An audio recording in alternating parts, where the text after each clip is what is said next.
मुस्तहब्बात की मुकम्मल रिआयत के साथ अदा की है या नहीं की है, तो आपको खुद ब खुद मालूम हो जाएगा कि अगर वो इंसान शरीयत का इल्म नहीं रखता है, दीनी इल्म से आशनाई नहीं रखता है, तो वो नहीं बता सकता कि मैंने जो नमाज पढ़ी है उस नमाज में मैंने नमाज के फ़राइज़, नमाज के शराइत, नमाज के वाजिबात, नमाज के मुस्तहब्बात, नमाज के सुनन की मुकम्मल रियायत की है कि नहीं।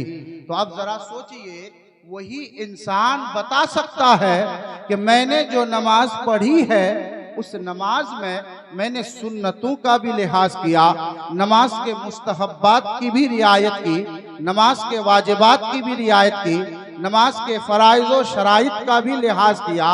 वही इंसान बता सकता है जिसको पहले से मालूम होगा कि नमाज के लिए क्या क्या चीज़ें शर्त है, नमाज के लिए क्या क्या चीज़ें फ़र्ज है, नमाज के लिए क्या क्या चीज़ें वाजिब है, नमाज के क्या मुस्तहब्बात है, नमाज के सुनन क्या है, वही इंसान बता सकता है।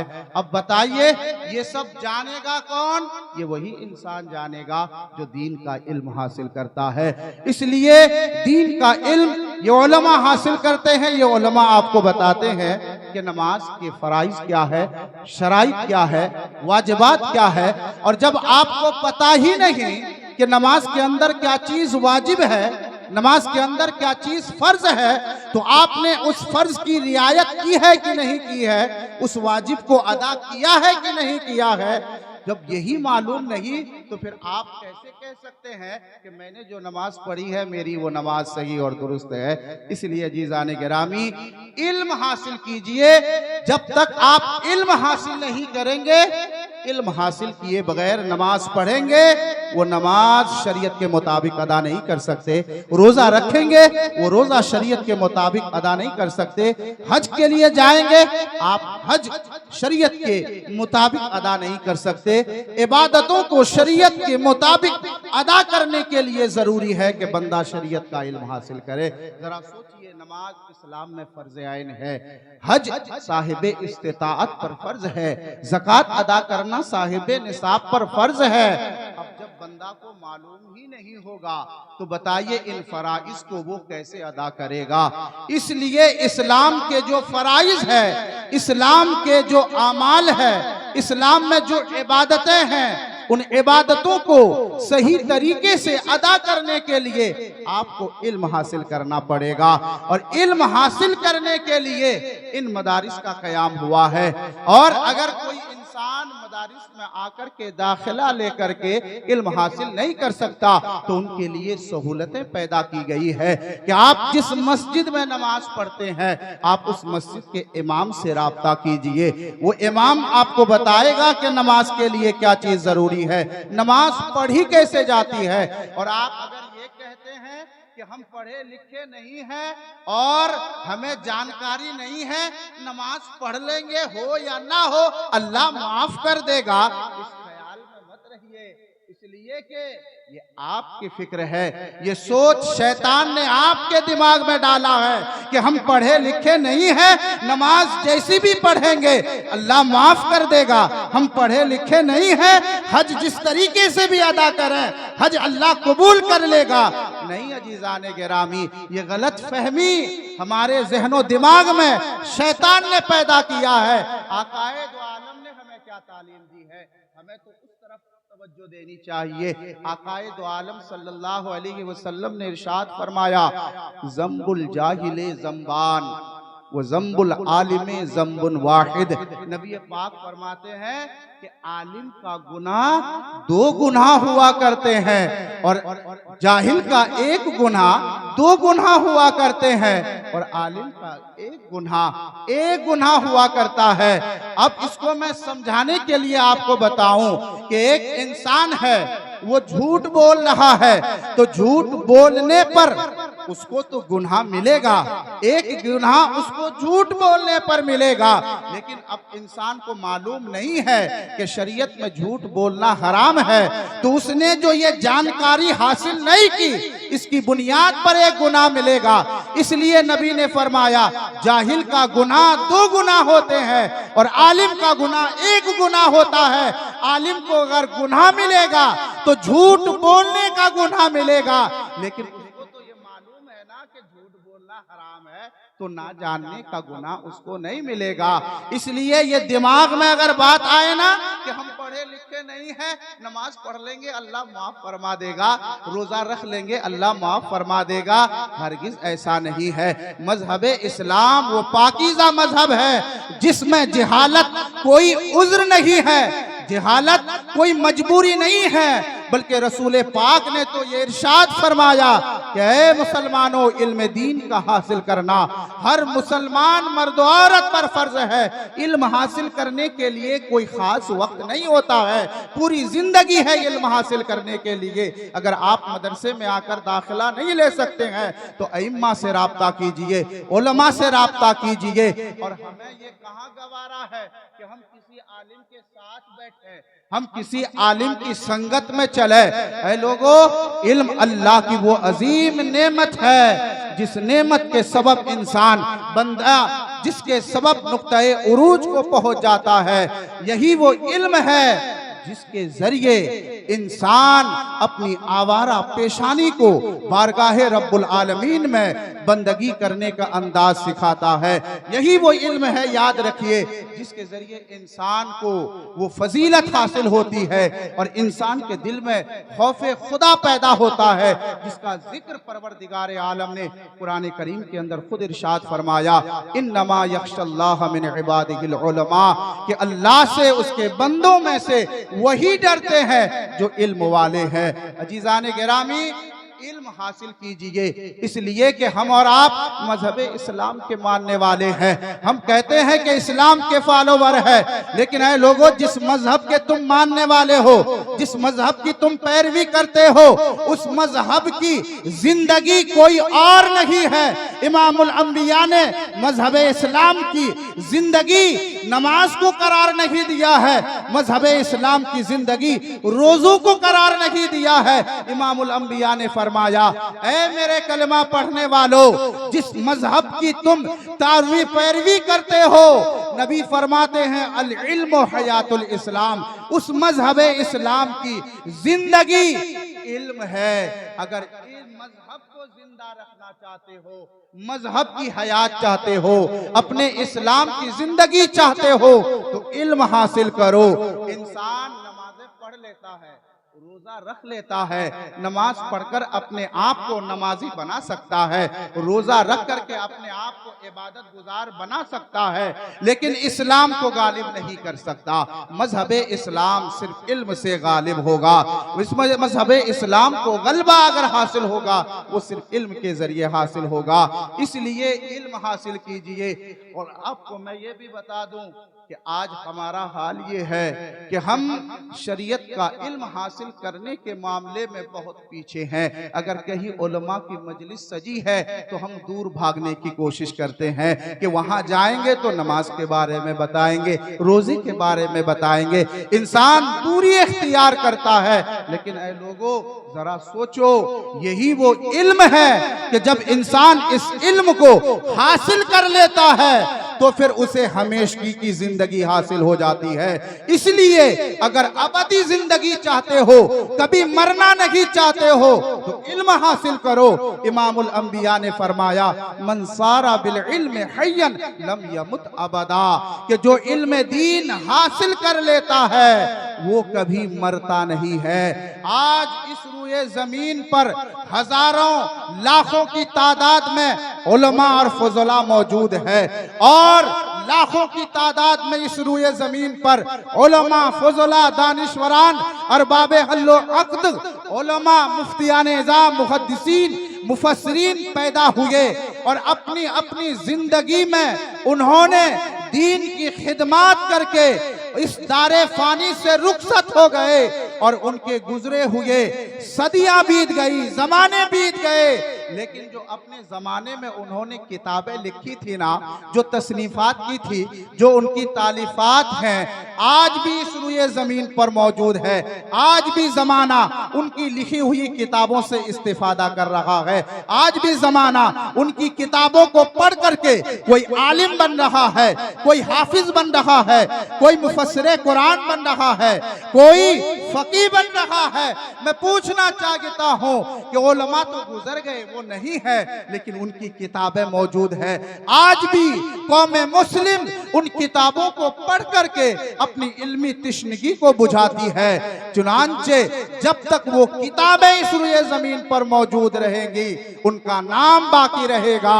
इसलिए तो इमामुल अंबिया ने फरमाया, अगर हमेशा जिंदा रहना चाहते हो तो इल्म हासिल करो। मन सारा बिल इल्म हय्यन लम यमुत अबदा, कि अगर तुम इल्म हासिल कर लोगे तो कभी नहीं मरोगे। आज हाल कौम का ये है कि कुछ लोगों के दिलो दिमाग में शैतान ने ये वसवसा डाल दिया है कि आज उलमा की तनख्वाह बहुत कम है, अइम्मा की तनख्वाह बहुत कम है। किसी को तनख्वाह 4,000, किसी को तनख्वाह 5,000 दी जाती है, किसी को 7,000 या किसी को 10,000 दी जाती है। इतनी कम तनख्वाह में वो अपना खर्च चलाएगा या अपने घर वालों का खर्च चलाएगा। शैतान वसवसा डालता है, हाफिज बनाओगे घर के अखराजात कैसे पूरी करेगा, हाफिज बनाओगे घर की जरूरतें कैसे पूरी करेगा। आलिम ना बनाओ, हाफिज ना बनाओ। और आज कुछ लोग हैं जो शैतान के इस वसवसे में फंस जाते हैं, शैतान के इस मकरो फरेब के जाल में फंस जाते हैं, और वो ये फैसला करने लगते हैं कि हम बच्चे को कुछ और बनाएंगे, लेकिन हाफिज़े कुरान नहीं बनाएंगे, आलिमे दीन नहीं बनाएंगे, इसलिए कि उनकी तनख्वाह बहुत कम है। मैं पूछना चाहता हूँ, आज हमारी कौम में अगर उलमा की नाकदरी है, उलमा की तनख्वाह कम है, उन्हें कम तनख्वाह दी जाती है, इसका जिम्मेदार कौन है? इसके जिम्मेदार तो हमारी कौम है। लेकिन मैं कहना चाहता हूँ, गो के उलमा की तनख्वाह कम है, अइम्मा की तनख्वाह कम है, लेकिन मैं आपसे यही कहूंगा कि तनख्वाह पे नजर मत डालिए, लेकिन हाफिज़े कुरान जरूर बनाइए, आलिमे दीन जरूर बनाइए। इसलिए कि जब आपका बच्चा हाफिज़े कुरान बनेगा, आपका बच्चा आलिमे दीन बनेगा और वो इल्म की तलाश में आपके घर से निकलेगा और इल्म दीन को फैलाएगा, तो रब्बे करीम के महबूब फरमाते हैं, मन तलबल इल्मा तकफ़ल अल्लाहु लहू बिरिज़्क़िही, कि जो इल्म दीन की तलाश में निकल जाता है, परवरदिगारे आलम ऐसे उलमा हुफ़ाज़ की रिज़्क़ को अपने ज़िम्मे करम पर ले लेता है। इसलिए उलमा की तनख्वाह कम है, लेकिन कभी देखा आपने किसी इमाम को हाथ फैलाते हुए किसी के सामने, किसी मौलवी को किसी के सामने दस्ते सवाल दराज करते हुए? नहीं। अल्लाह के महबूब ने फरमाया कि यूं तो परवरदिगारे आलम रोजी सबको देता है, रोजी आलिम को वही देता है, रोजी गैरे आलिम को वही देता है। बल्कि बात यही तक नहीं, अल्लाह तो रोजी उसे भी देता है जो उसे मानता है, और अल्लाह रोजी तो उसे भी देता है जो उसे नहीं मानता है। तो आप कहेंगे अल्लाह तो रोजी सबको देता है, इसमें आलिम और इमाम ही की क्या तखसीस? नहीं, ऐसा नहीं है, बल्कि अल्लाह रोजी सबको देता है, लेकिन जो दीन का इल्म हासिल करता है, अल्लाह उससे इतना खुश होता है, अल्लाह उससे इतना खुश होता है कि पाक परवरदिगारे आलम उसकी रोजी को अपने जिम्मे करम पर ले लेता है कि बंदा तू मेरे दीन के इल्म की तलाश में निकला है, तो दीन का इल्म हासिल करता जा, अपनी रोजी की फिक्र ना कर, मैं तेरा खालिक तेरी रोजी को अपने जिम्मे करम पर ले रखा है। इसलिए ऐ लोगों, तनख्वाहों को देख करके अपने बच्चों को आलिम बनाना ना छोड़ो, हाफिज़े कुरान बनाना ना छोड़ो। और याद रखना, अगर आप अक़वाम आलम में फजीलत पाना चाहते हो, अफजलियत हासिल करना चाहते हो, दौलत के जरिए हासिल नहीं कर सकते हो, किसी ओहदे के जरिए हासिल नहीं कर सकते हो। अगर अक़वाम आलम पर फजीलत पाना चाहते हो तो तरीका एक है कि इल्म हासिल करो। उलमा ने लिखा है अल इल्म वसीलतुन इला कुल्ल फदीला, कि आप इल्म हासिल करो। इल्म ही एक ऐसा रास्ता है जिसके जरिए आपको फजीलत हासिल हो सकती है।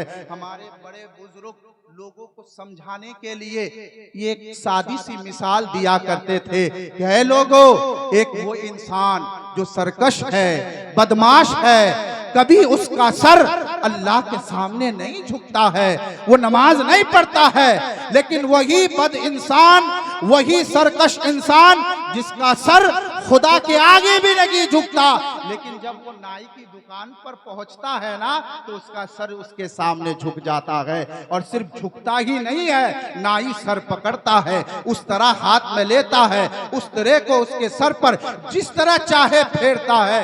आप जरा गौर करें कि वो सरकश, वो जालिम जाबिर इंसान जिसका सर खुदा के आगे नहीं झुका, फिर क्या वजह है कि जब नाई की दुकान पर वो जाता है उसकी गर्दन झुक जाती है, नाई उसके सर पर जिस तरह चाहता है उस तरह चलाता रहता है। अगर आप गौर करेंगे ना तो आपको वजह मालूम हो जाएगी, बात समझ में आ जाएगी। फिर जवाब यही मिलेगा कि वो इंसान जिसकी तनी हुई गर्दनें अल्लाह के सामने नहीं झुकी, लेकिन जब नाई की दुकान पर पहुंचता है तो उसकी तनी हुई गर्दन उसके सामने झुक जाती है, इसलिए कि बाल काटने वाले को बाल काटने का इल्म आता है। तो जरा सोचो, इस दर्जे के इल्म ने नाई को ये फजीलत दे दी कि बड़े बड़े जाबिरों सरकश के तने हुए सर और तनी हुई गर्दनें उसके सामने झुकती हुई नजर आती है। और अगर हम कुरान को पढ़ें,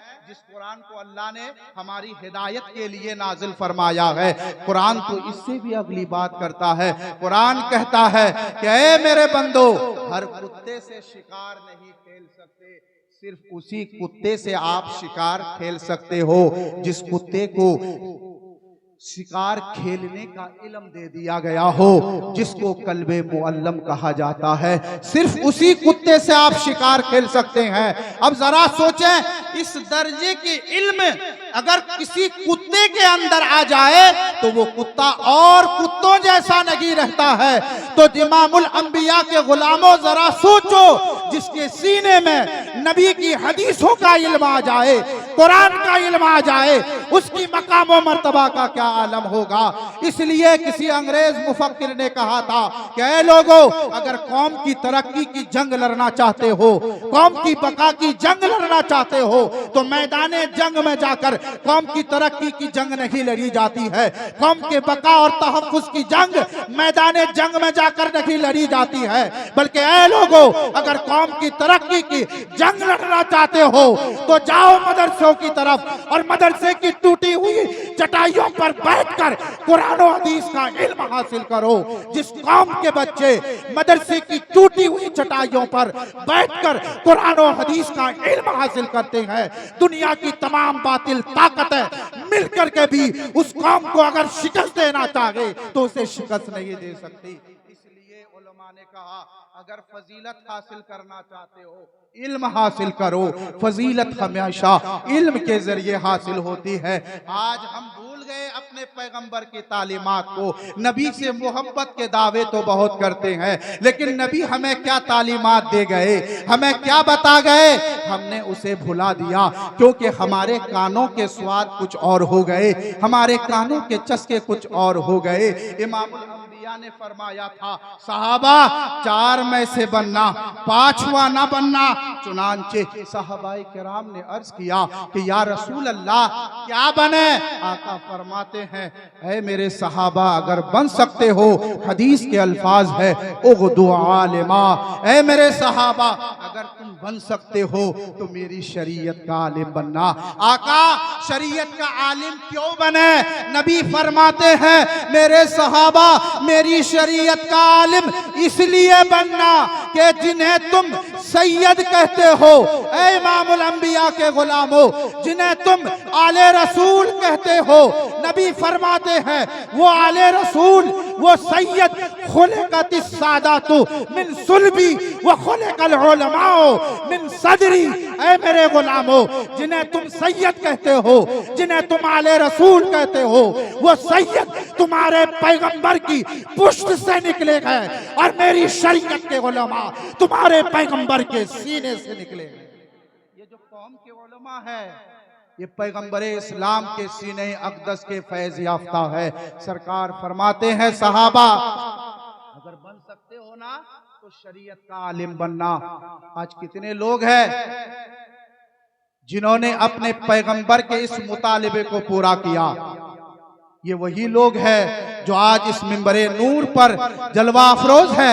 यही वो उलमा है, यही वो अइम्मा है। ये मुतालबा सिर्फ इन लोगों से नहीं था, पैगंबर इस्लाम ने ये मुतालबा अपनी पूरी उम्मत से फरमाया था कि ऐ मेरे गुलामों, ऐ मेरे मानने वालों, अगर तुम कुछ बनना चाहते हो मेरी शरीयत का आलिम बनना। हुजूर के इस मुतालबे को अगर पहले किसी ने पूरा किया है तो यही वो उलमा है, यही वो अइम्मा है। अजीज़ान गिरामी, सरकार फिर फरमाते हैं अगर आलिम नहीं बन सकते हो तो फिर सरकार फरमाते हैं औ मुतअल्लिमन, ऐ मेरे गुलामों फिर तालिबे इल्म बन जाना। अगर आलिम नहीं बन सकते हो तो किसी आलिम के कदमों में बैठ करके शरीयत का इल्म हासिल करने वाला बन जाना, तालिबे इल्म बन जाना। और अगर आपके पास इतना भी वक्त नहीं है कि आप किसी आलिम दीन के कदमों में बैठकर शरीयत का इल्म हासिल करें, तो नबी ने तीसरा रास्ता बताया। गुलामों, आलिम नहीं बन सकते हो, ठीक है, तो मुतअल्लिम बन जाओ। मुतअल्लिम भी नहीं बन सकते हो तो नबी फरमाते हैं और मुस्तमिअन, अगर आलिम दीन कोई बात तुम्हें बताए, शरीयत का कोई मसला तुम्हें बताए, तो आलिम दीन की बात को गौर से सुनने वाला बन जाना। और अगर ये भी नहीं बन सकते हो तो नबी ने फरमाया औ मुहिब्बन, आलिम बनो, नहीं बन सकते हो, तालिबे इल्म बनो, ये भी नहीं बन सकते हो तो उलमा की बातें गौर से सुनने वाला बनो। और अगर ये भी नहीं बन सकते हो तो कम से कम उलमा से मोहब्बत करने वाला बन जाना, उलमा से बुग़्ज़ व अदावत रखने वाला ना बनना। मेरे नबी ने फरमाया सहाबा बन सकते हो तो इन्हीं चार में से कोई बनना, पांचवा ना बनना।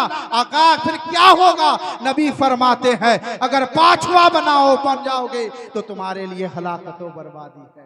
और पांचवा क्या है? आलिम भी नहीं बने, मुतअल्लिम भी नहीं बने, आलिम की बातें सुनने वाला भी नहीं बने और आलिम दीन से मोहब्बत करने वाला भी ना बने। इसके अलावा कोई पांचवा बन गए तो उलमा ने लिखा पांचवा क्या है कि इल्म और अहले इल्म से बुग़्ज़ व अदावत रखने वाला अगर बन गए तो तुम्हारे लिए हलाकत है, तुम्हारे लिए बर्बादी है। अजीज़ान गिरामी, नबी की तालीमात पर अमल करने की ज़रूरत है। जब तक अमल नहीं करेंगे आपकी ज़िंदगी शरीयत के मुताबिक नहीं गुजरेगी।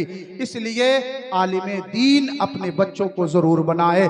आखिरी हदीस में पेश करके अपनी गुफ्तगू को ख़त्म करता हूँ, इसलिए कि तबीयत मेरी भी नासाज है। अजीज़ान गिरामी, अल्लाह के नबी ने इरशाद फरमाया ये जो हम अपने बच्चों को आलिम दीन बनाते हैं ना, हाफिज कुरान बनाते हैं ना, शायद आपकी नज़र में उसकी कोई अहमियत हो या ना हो। अगर बेटा हाफिज कुरान बन करके आता है तो बाप उसे हाफिज कुरान कह के नहीं कहते हैं, हाफिज साहब नहीं कहते हैं, मौलाना साहब नहीं कहते हैं। बाप भी उसे उसी का नाम लेकर पुकारा करते हैं, उनके पड़ोस वाले भी उसी का नाम लेकर पुकारा करते हैं। लोगों, अगर कोई हाफिज कुरान बन के आया है, कोई आलिम दीन बन करके आया है तो उसका अदब व एहतराम करना जरूरी है। उनका नाम लेने के बजाय या तो आप उन्हें मौलाना साहब कहा कीजिए या हाफिज साहब कहा कीजिए, इसलिए कि जो इंसान नबी के दीन के इल्म को अपने सीने में महफूज कर लेता है, नबी की शरीयत की इल्म का चिराग अपने सीने में जला लेता है, फिर उसका मकाम व मर्तबा ये होता है। नबी फरमाते हैं मन जलसा इंदल आलिमी साअतैन औ अकला माहू लुकमतैन औ समिअ मिनहु कलिमतैन औ मशा माहु खुतवतैन आताहुल्लाहु तआला जन्नतैन व कुल्लु जन्नतिन मिस्लु दुनिया मर्रतैन औ कमा क़ाल नबी सल्लल्लाहु अलैहि वसल्लम। आलिम दीन का मकाम क्या है जरा सुनिए। आज हम आलिम के साथ दो कदम चलना पसंद नहीं करते हैं, हम हाफिज़े कुरान के संगत में बैठना पसंद नहीं। नारे रिसालत उलमा अहले सुन्नत हजरत अल्लामा मौलाना अमीरुद्दीन साहब क़िबला, नारे तकबीर, नारे रिसालत।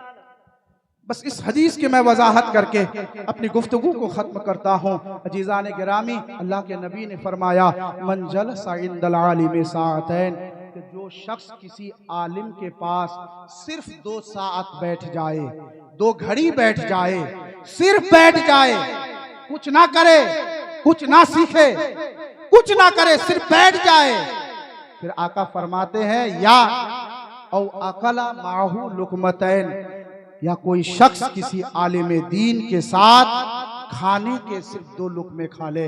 जरा गौर करें आप हदीस के अल्फाज पर। सरकार फरमाते हैं कुछ नहीं, सिर्फ आलिम के पास आकर 2 घड़ी बैठ गया बंदा, या आलिम के दस्तरखान पर आलिम के साथ बैठकर खाने के 2 लुक़मे खा लिया। तीसरी बात आकाए दो आलम ने फरमाया औ समिअ मिन्हु कलिमतैन, कि आलिम दीन इल्म हिकमत की बातें बता रहे हैं, किसी ने इल्म हिकमत की बातें 2 बातें उनसे समाअत कर ली।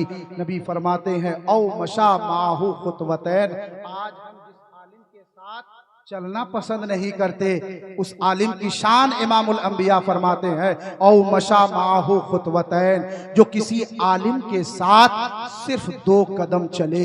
नबी ने 4 चीजों का जिक्र फरमाया कि या तो किसी आलिम के पास कोई शख्स आकर 2 साअत बैठ जाए, या किसी आलिम के साथ बैठकर खाने के 2 लुक़मे खा ले, या किसी आलिम से इल्म हिकमत की 2 बातें सुन ले। अगर ये ना हो, या किसी आलिम के साथ सिर्फ 2 कदम चल ले, चारों करे या इनमें से कोई एक करे, अल्लाह के नबी फरमाते हैं आताहुल्लाहु ताला जन्नतैन, अल्लाह ऐसे बंदे को 2 जन्नतें अता फरमाता है। क्या शान है आलिम दीन की। कोई उनकी मैयत में चल रहा है, अल्लाह उन्हें 2 जन्नतें अता फरमा रहा है। उनसे कोई इल्म हिकमत की 2 बातें सुन रहा है, अल्लाह उन्हें 2 जन्नतें अता फरमा रहा है। कोई उनके साथ खाने के 2 लुक़मे खा रहा है, अल्लाह उन्हें 2 जन्नतें अता फरमाता है। और सिर्फ जन्नत ही अता नहीं फरमाता है, एक जन्नत का आलम क्या होगा। नबी फरमाते हैं वो कुल्लु जन्नतिन मिस्लु दुनिया मर्रतैन, अल्लाह जो 2 जन्नतें अता फरमाएगा ना, उन 2 जन्नतों में से एक जन्नत कितनी बड़ी होगी। ये जो दुनिया है ना, इस दुनिया की 2 गुना एक जन्नत बड़ी होगी। जरा सोचे आज आलिमे दीन के साथ जो हमारा रवैया है, जो सलूक है, वो हमें बताने की जरूरत नहीं है। कोशिश करें कि आपके घर में कम से कम एक बच्चा हाफिज़े कुरान आलिमे दीन बन करके आपके घर में मौजूद रहे, ताकि बर वक्त आपके जनाजे की बात आए तो आपको दर दर भटकना ना पड़े। आपका बच्चा इस काबिल हो कि आपकी नमाज जनाजा पढ़ सके। घर में अजान देने की नौबत आए तो आपको मस्जिदों का चक्कर लगाना ना पड़े, आपको दर दर भटकना ना पड़े, आपके घर का वो बच्चा कम से कम अजान दे सके। इसलिए अजीज़ान गिरामी, एक बच्चे को इस लायक जरूर बनाइए जो शरीयत का आलिम बन सके। इसलिए मेरी गुजारिश है, ये इदारा आपका है, लिहाजा एक बच्चे को दीन का इल्म हासिल करने के लिए राह खुदा में वक्फ कर दीजिए, ताकि वो बच्चा हाफिज़े कुरान बन करके, आलिम दीन बन करके, मजहब इस्लाम का दाई और मुबल्लिग बनकर दीन इस्लाम की खिदमत कर सके। अल्लाह रब्बुल आलमीन हम सबों को इन सब पर अमल करने की तौफीक नसीब फरमाए। अस्तगफिरुल्लाह रब्बी मिन कुल्लि ज़ंबिन व अतूबु इलैहि, ला इलाहा इल्लल्लाहु मुहम्मद।